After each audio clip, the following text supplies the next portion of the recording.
bilancio positivo da parte di Unione Veneta Bonifiche per il 2013 appena concluso. 12 mesi che hanno visto i consorzi di bonifica impegnati nella tutela della sicurezza idraulica del territorio, realizzando a tal proposito importanti infrastrutture insieme alla Regione Veneto. Sicuramente un anno proficuo sotto l'aspetto sia della pianificazione sia di quella che è l'azione concreta nell'ambito in particolare della sicurezza idraulica, ma non solo.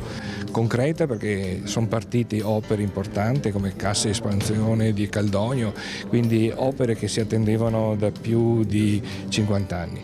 Con una gestione di 26.000 km di canali, ovvero il 52% della rete idrografica regionale, e 389 idrovore che provvedono a tenere all'asciutto un territorio che per 200.000 ettari è sotto il livello medio del mare, l'attività della bonifica richiede un grande investimento di risorse, ottimizzato negli ultimi anni grazie ad un'importante operazione di riordino dei consorzi del Veneto.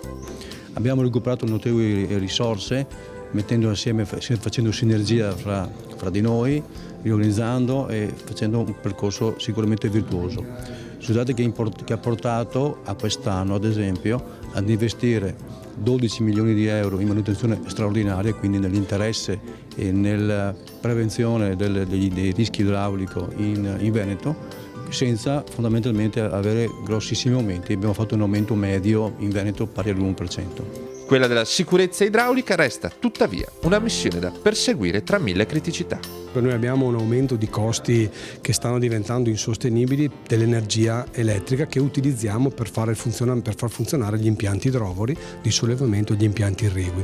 Noi non siamo considerati come enti energivori, come le aziende energivore, quindi industrie, e in realtà l'energia elettrica noi la consumiamo per fare sicurezza idraulica pubblica.